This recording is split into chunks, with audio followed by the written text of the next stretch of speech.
Hello everyone, आजचा workout खूप सुंदर आणि एनर्जेटिक झाला. नवरात्रीचा पहिला दिवस खूप एनर्जी वेगळी जाणवत होती. त्यानंतरून घरी आल्यावर 2 ते 2.5 तास गेले माझे सर्वांशी कॉलिंग करून. आज खूप गुड न्यूज होती सर्वांसाठी, ती त्यांना शेअर केली. त्यात वेळ गेला आणि मग खूप भूक लागली होती. रोस्टेड पापड आणि खीर हे आज माझं दुपारचं जेवण होतं आणि खूप भारी वाटलं. असाच भारी आमचा गोलू, खिरीसारखा गोड.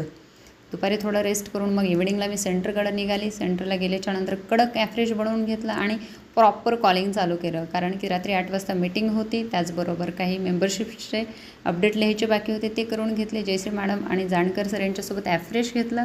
जाणकर सरांचे सहकारी आले होते BMI करण्यासाठी, त्यांचं BMI करून घेतला आणि त्यांना रिपोर्ट शेअर केला. फार काही जास्त वजन नव्हतं, परंतु काही गोष्टी त्यांना क्लिअर केल्या. आणि त्यानंतर नक्कीच या तयारीला, कारण की मी प्रोग्राम ऑर्गनाईज करत आहे सेंटरला दांडियाचा, त्याची तयारी करून घेतली आणि नक्कीच रात्रीच्या मीटिंगसाठी मी घरी पोहोचले. तर कसा वाटला आजचा व्हिडिओ? व्हिडिओ आवडल्यास चॅनलला नक्की फॉलो